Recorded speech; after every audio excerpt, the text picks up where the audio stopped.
Competência originária do TSE. Hoje eu começo basicamente uma série com 3 blocos em que nós vamos analisar a competência do TSE. Vocês me pediram que eu fizesse isso de forma bastante didática, que eu não me preocupasse com a extensão, que eu trouxesse de forma detalhada, e por isso eu optei por fazer basicamente 3 blocos aqui para que nós possamos falar sobre competência. Lá no início do assunto, eu chamei você para interagir no chat e vocês foram muito bacanas. Vocês trouxeram várias ideias legais para que eu pudesse trazer o conteúdo, que é um dos conteúdos mais importantes, porém, um dos mais difíceis que nós temos dentro do estudo do direito eleitoral e certamente o mais difícil dentro do estudo de justiça eleitoral. Esse é o nosso 20º vídeo aqui dentro do Direito Eleitoral Resumido e eu já vou pedir para você adiantar o seu joinha.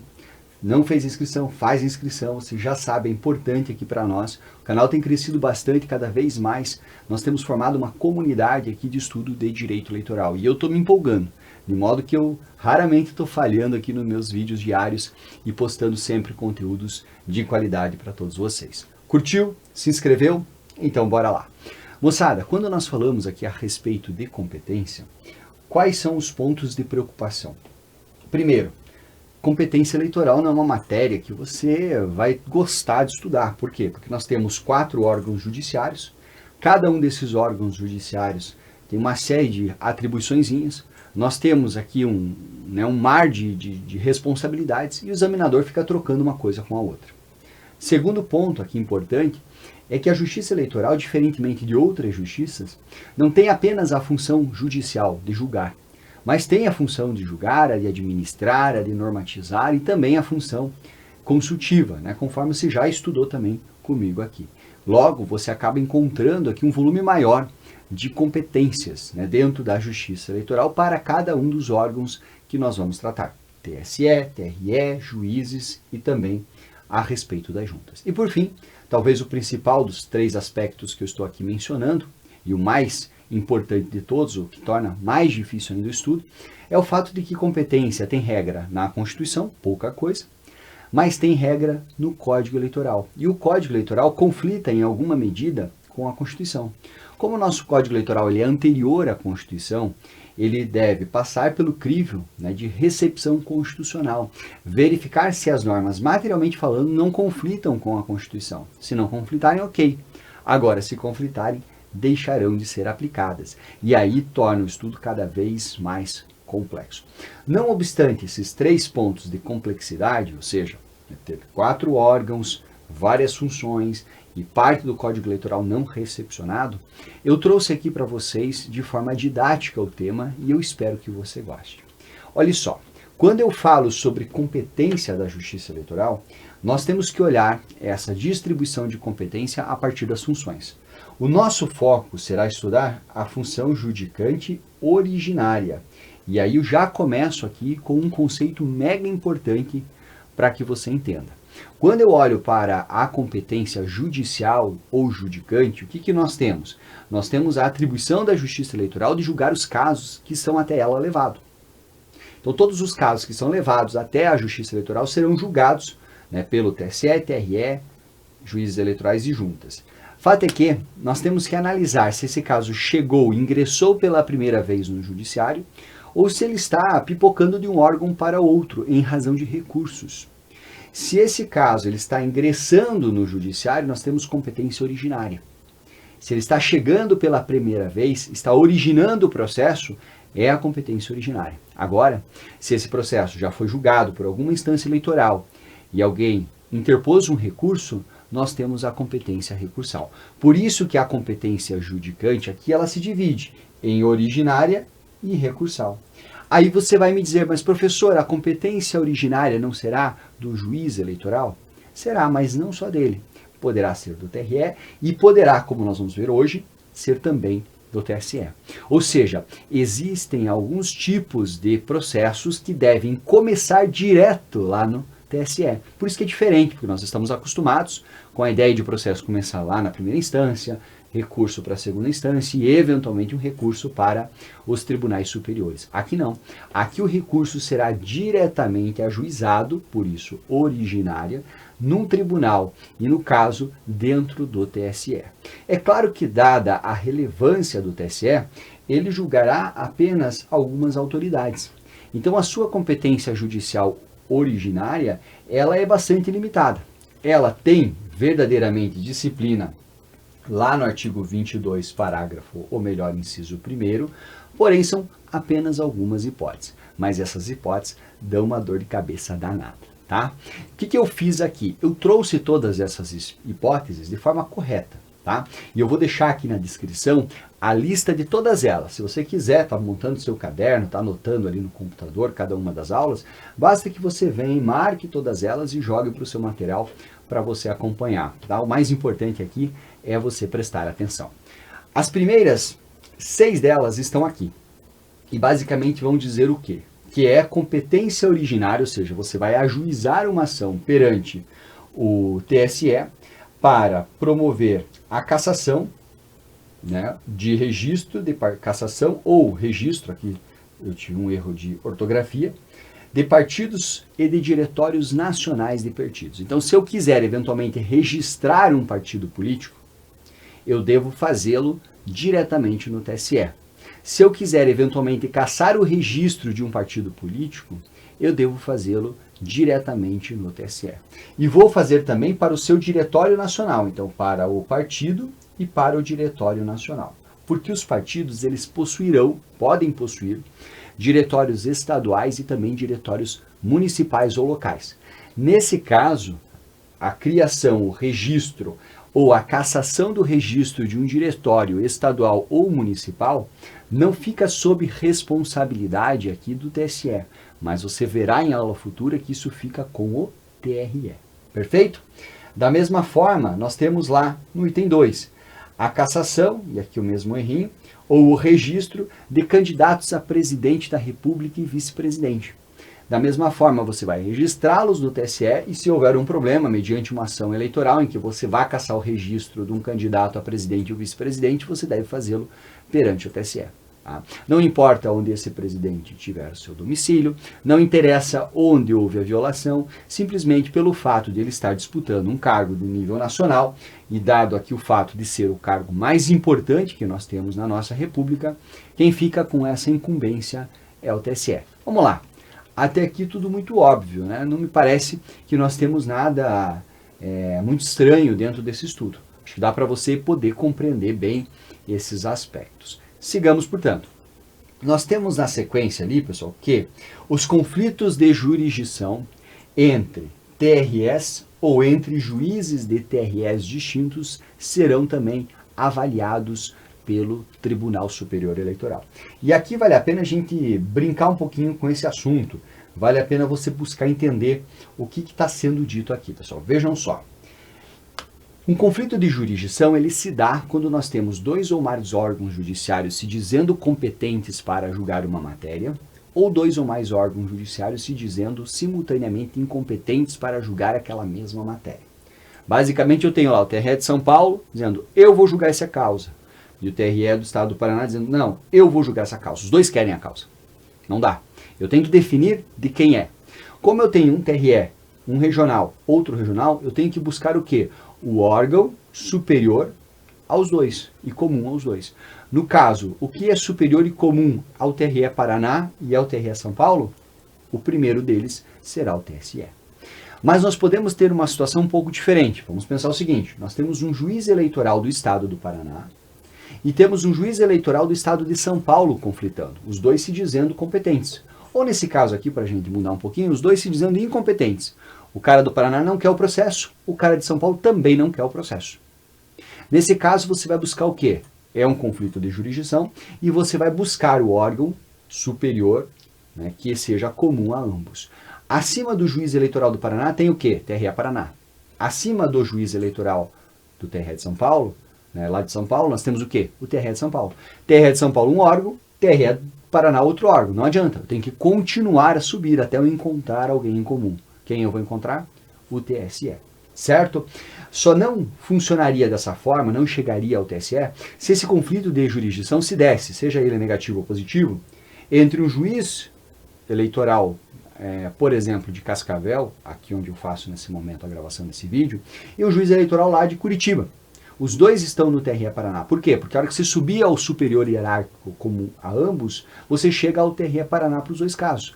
Quem está acima do TRE do juiz eleitoral de Cascavel? O TRE do Paraná. Quem está acima do juiz eleitoral lá de Curitiba? Né? O TRE do Paraná. Opa, encontrei o TRE do Paraná, ele é superior a ambos, ele é comum, pronto. Quem julgará esse conflito de jurisdição não será o TSE, será o próprio TRE. Perfeito? E eu já estou adiantando, no final do dia, algo que você vai ver um pouco mais adiante. Tá? Seguindo aqui, arguições de suspeição e impedimento dos ministros do TSE, do Procurador-Geral Eleitoral e de sua secretaria. Tá? O que nós temos aqui, pessoal? O exercício da função judicial, ela requer que as pessoas envolvidas no processo, elas não tenham interesse na causa. Que elas também não tenham interesse em prejudicar ou beneficiar alguém que está participando do processo. Devem ser, portanto, imparciais. Se elas não forem imparciais, serão tidas como suspeitas ou impedidas. Vai depender do caso e do modo como isso vier trazido dentro da legislação eleitoral. Ou melhor, dentro da legislação processual. Tá? E que não me interessa aqui agora. Fato é que caberá ao TSE julgar ações de suspensão e impedimento, ou seja, quando houve violação da imparcialidade, causadas por um dos seus ministros, e são 7, por um dos seus servidores ali da secretaria do tribunal, ou pelo Procurador-Geral Eleitoral, certo? Então é o TSE, o tribunal, quem julgará esses casos de impedimento e suspeição. Perfeito? Sem segredo, né? Professor, precisa saber a diferença entre impedimento e suspeição? Não. Só saiba que impedimento e suspeição envolve violação da imparcialidade que se espera do Poder Judiciário. Sigamos lá. Nós temos ainda que o habeas corpus, né, contra ato do ministro, ato do TRE, ato dos TREs e de ministro de Estado serão julgados pelo TSE. Aqui preste bem atenção.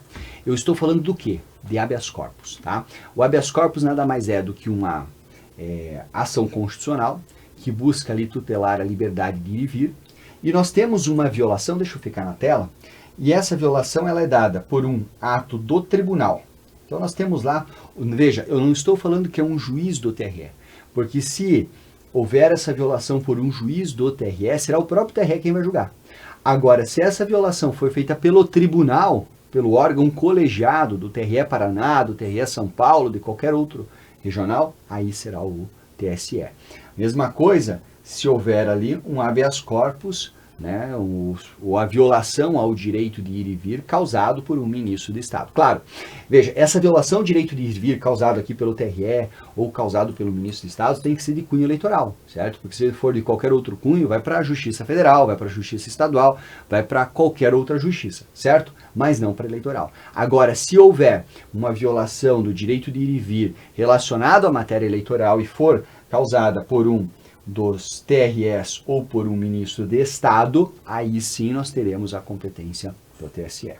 Também será de competência do TSE mandado de segurança contra ato do TRE. Veja, aqui de novo, eu não estou falando de um mandado de segurança contra um dos juízes do TRE. Eu estou falando de um mandado de segurança contra o tribunal todo. Contra o tribunal todo, né, contra um TRE todo, contra o TRE lá do estado de Pernambuco, por exemplo, será o TSE responsável para julgar. Ok? Beleza? Ó, pessoal, eu sei que não são conceitos tão tranquilos, eu sei que são vários detalhes, uma hora é o tribunal, uma hora é o ministro, uma hora é o julgador, uma hora é uma pessoa só, uma hora é o colegiado inteiro, mas preste atenção. Ficou com dúvida, volta, faz suas anotações com calma, para que você possa evoluir. Pode ver que eu estou indo com bastante devagar aqui para a gente poder compreender todos esses temas. Veja só, na sequência aqui, reclamações contra partidos, né, em relação à sua contabilidade ou origem dos seus recursos. Claro, quando eu tiver uma reclamação contra o partido de um modo geral, em relação à contabilidade e origem de recursos, ou em relação ao órgão nacional do partido, a competência será do TSE. Porque, de novo, vale aquela máxima. Se for algo relacionado ao órgão regional, ou melhor aqui até o órgão estadual do partido, aí vai ser do TRE. Se for lá do órgão, né, do diretório municipal do partido, vai ser do próprio juiz eleitoral, certo? De toda forma, quando a reclamação for contra o partido todo, ou quando ela for em relação ao seu órgão nacional, caberá ao TSE julgar. Essa aqui também não tem muito segredo. 8. Impugnação. A impugnação, né, do resultado, impugnação relacionadas às eleições, ao resultado geral das eleições, proclamação, né, dos eleitos e expedição de diplomas para eleições presidenciais. Tá? Veja, pessoal, basicamente você pode focar no seguinte. Eu vou ter lá, aqui até ficou erradinho, né? Eu vou ter uma impugnação contra o resultado geral das eleições, uma impugnação ao registro da candidatura, né? Ou vou ter lá uma situação contra a proclamação dos eleitos, contra a expedição do diploma, sempre que for relacionado a cargo presidencial é TSE. Até ficaria mais fácil se pensar, porque eu coloquei aqui, ó, veja só, eu coloco em separado para seguir o Código Eleitoral. Esse 8 poderia ser reunido com esse 1. Ou seja, se eu estou falando de registro, cassação de registro, impugnações, anulação geral das eleições, problema na expedição dos diplomas, problema na proclamação dos eleitos relacionado à campanha presidencial, é TSE. Beleza? Vamos lá. Pedidos de desaforamento de feitos não decididos nos TRS. Aqui é um negócio um pouco diferente, tá? Que eu quero que você entenda um pouquinho como isso funciona. O que é desaforar? Desaforar é você tirar do foro. Então, tirar de um juízo. O foro aqui é de um juízo, de um local de julgamento. Então, o processo estava lá no TRE, chegou lá para conclusão, para ser julgado, está aguardando para ser julgado. Faz 30 dias e não se mexe o processo. Depois de 30 dias, eu posso ir ao TSE, que é o órgão superior, e pedir para retirar este processo do TRE e levá-lo para que seja julgado no TSE. Isso é pedido de desaforamento. Tá? Beleza. Veja, portanto, aqui é o prazo de 30 dias. Nós temos ainda reclamações contra ministros do TSE por processo não julgado. É a mesma ideia, mesmíssima ideia. Nós temos lá um processo que está com o ministro do TSE, está há 30 dias parado na mão dele e não faz nada. Eu posso, basicamente, aqui não é um desaforamento, porque se está com o ministro do TSE, eu vou levar para o tribunal julgar, o ministro é do TSE e o tribunal é do TSE, então, portanto, não saiu do foro, permaneceu no mesmo foro, mas eu estou reclamando contra ele estar inerte, não estar trabalhando. Nesse caso aqui eu vou fazer uma reclamação. Então, se eu vou tirar de um foro para outro, desaforamento. Se eu vou manter dentro do mesmo foro, eu vou apresentar uma reclamação. Nos dois casos, o prazo de inércia é de 30 dias. E aí é importante, eu até coloquei aqui para vocês, CNJ. Por quê, pessoal? Porque eu posso, tanto num caso quanto no outro, eu posso promover o pedido de desaforamento, posso promover a reclamação, mas eu posso também ir ao CNJ.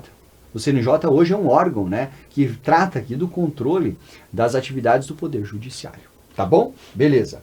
11º item. Ação rescisória. Ação rescisória, pessoal, ela é utilizada dentro aqui do TSE e somente no TSE, não tem ação rescisória no TRE. Só tem ação rescisória aqui no TSE quando nós tivermos o quê, pessoal? Quando nós tivermos uma ação que venha a decretar a inelegibilidade. Então nós tivemos uma sentença que decretou a inelegibilidade, por exemplo, minha. Não posso mais concorrer a cargo nenhum no Brasil, né? Ou a cargo presidencial, por exemplo. Certo? Eu vou propor uma ação rescisória. E essa decisão, veja, essa sentença que gerou a minha inelegibilidade foi dada onde? Foi dada lá no TSE. Se essa sentença que declarou a minha inelegibilidade foi dada pelo TSE e eu quero rescindir essa sentença, que já transitou em julgado, eu posso ajuizar a ação rescisória. Lembrando que eu posso ajuizar essa ação rescisória, tá? Ela no prazo de 120 dias, não é 2 anos, tá? Lá no direito processual civil são 2 anos, aqui não. Então, só para deixar bem claro na tua cabeça, quando que eu posso propor ação rescisória? No direito eleitoral, vamos falar de um modo geral. Veja, só posso falar em ação rescisória quando houver uma sentença sendo dada, ou melhor, um acórdão sendo dado diante do TSE, que declare inelegibilidade do sujeito que transitou em julgado. E eu quero rescindir. Rescindir por quê? Porque o acordo foi dado com base em corrupção, teve um erro material, violou a norma jurídica. São as hipóteses da legislação processual que não te importa agora. Nesse caso, dentro de 120 dias a contar dessa decisão transitada em julgado, eu posso ajuizar a ação rescisória no TSE. Certo? Beleza? E como eu vou ajuizar, eu vou apresentar uma ação no TSE, é competência originária. Ótimo. E aí, pessoal, para a gente poder encerrar aqui agora, nós temos uma questão que ela foi tratada aqui em separado, que são as ações constitucionais no TSE, por uma razão muito simples. Porque tem uma parte do Código Eleitoral nesse ponto que está não aplicável, né? Não foi recepcionado pela Constituição. E eu trouxe aqui só a síntese do que é aplicável, só a síntese do que foi recepcionado. Vamos lá? Veja só. Nós temos o seguinte, quando você se deparar com um crime eleitoral cometido por um ministro do TSE, diz o Código Eleitoral que é o TSE que julga, mas não é. Quem julga é o STF por força do artigo 102 da Constituição. Tá? Quando nós nos depararmos com um crime eleitoral, de novo, tá? Com um crime eleitoral, agora cometido por um juiz do TRE, quem vai julgar, pessoal, vai ser o STJ, não vai ser o TSE. E na Código Eleitoral está dizendo que é o TSE. Tá? Eu não precisaria nem estudar isso aqui. Mas é que a questão pode cobrar esse assunto, né, de acordo com a Constituição Federal, não obstante esteja previsto de uma determinada forma no Código Eleitoral. Enfim, estou sendo um pouco maquiavélico aqui, mas é só para você saber. Ou para quando você for ler o Código Eleitoral, o professor não falou de crime eleitoral do ministro do TSE, dizendo que é do TSE, até porque não é. O professor não falou do crime eleitoral contra juiz do TRE, dizendo que é do TSE, até porque não é. Tá bom? Então saiba você. Aí nós temos, né, depois ali, ó, habeas corpus agora, tá? Deixa eu mudar aqui o controlinho. Habeas corpus eleitoral contra o presidente. Vai ser do TSE? Não, é do STF. Tá bom. Então, também não é, embora o nosso Código Eleitoral fale que é. Habeas corpus eleitoral contra ministro de Estado, certo? É do TSE? Aqui é do TSE. Opa, ufa, professor. Então, na verdade, a primeira que vai ser do TSE é essa aqui. Certo? Primeira que é. Então você tem um habeas corpus contra o ministro do TSE. Lembrando, pessoal, tanto para crime eleitoral, beleza. Mas para habeas corpus, para mandado de segurança, para essas ações todas, eu preciso do quê? Eu preciso que essa ação seja, né, diga respeito aqui à matéria eleitoral. Sigamos lá. Aí nós temos o quê? Habeas corpus eleitoral contra o tribunal do TRE. Ó, contra o tribunal todo, de novo. Porque se for contra membro, não é TSE, vai ser o próprio TRE. Agora, se for contra o tribunal todo, aí é o quê? Aí sim, professor. Ufa, deu de novo. Pois é, será o TSE. Temos mais uma tela e aí eu prometo para você que a gente encerra. Vamos lá. Mandado de segurança contra ato do presidente. Ah, falou em presidente, professor, vai cair para o STF, não vai? Vai, exatamente. Foi lá para o STF. Tá? E você começa a definir alguns padrões. Porque embora o próprio Código Eleitoral fale, não, mandado de segurança contra ato do presidente é julgado no TSE. Não é. Porque a Constituição diz que não. A Constituição ela avoca para si, né, ou melhor, o STF acaba recebendo por força da Constituição para si a responsabilidade por julgar os processos que envolvam o presidente. Tá. Mandado de segurança contra ato do ministro de Estado. Aqui vai ser o TSE? Não, pessoal, é o STJ. E aqui, curioso, né? O mandado de segurança é STJ. Agora, o habeas corpus contra ministro de Estado é TSE. Ah, professor, por que disso? Porque a Constituição resolveu ressalvar. A Constituição falou, olha, o mandado de segurança não será julgado pelo STJ. Mas se for habeas corpus eleitoral, aí não é. Aí o habeas corpus eleitoral vai ser do TSE. A Constituição fala isso. É só você ir lá, eu trouxe aqui, ó, é só você ir lá no artigo 105, né? 105, mandado de segurança aqui, ó, 105.1b da Constituição Federal. Beleza? Vamos seguir. Mandado de segurança contra o tribunal. Aí, beleza. Mandado de segurança contra o tribunal todo. Mesma coisa do HC contra o tribunal todo. Nesse caso, é do TSE. Tá bom. Então, voltou a aparecer o TSE aqui. Beleza. Habeas corpus ou mandado de segurança eleitoral contra um juiz do TRE. Certo? Olha lá, pessoal. O que eu falei para vocês? Será o próprio TRE que vai julgar. É contra um juiz, é contra um julgador. Então é o TRE. Se fosse contra o tribunal todo, aí seria, nesse caso, seria o TSE. Mas não, certo? É contra o juiz.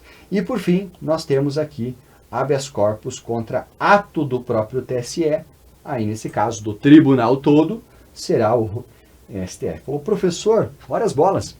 Nós vimos aqui 10 hipóteses em que, teoricamente, nós estamos estudando a competência do TSE, mas, pelo que eu vi aqui, apenas 4 delas, 3 delas, são do TSE. Isso mesmo, pessoal. Tá? Então, você tem lá, sendo do TSE, apenas essa. HC contra ministro de Estado, HC contra Tribunal do TRE e mandado de segurança contra o tribunal. As demais hipóteses trazidas dentro do Código Eleitoral a respeito dessa matéria não são aplicáveis. Tá? O que eu fiz? Eu encerrei aqui, pessoal, essa análise, tá? Em que nós tratamos apenas da competência originária, judicial originária do TSE. Tá? Volta o vídeo, pega a lista que eu vou deixar embaixo aqui para vocês, bem ajustadinha, copia isso para o seu caderno, né? Respira fundo e segue com seus estudos que vai dar tudo muito certo, tá bom? Beijo no coração de todos, a gente se vê e até amanhã, quando vamos falar sobre competência recursal do TSE. Vai ficar um pouco mais fácil. Tchau!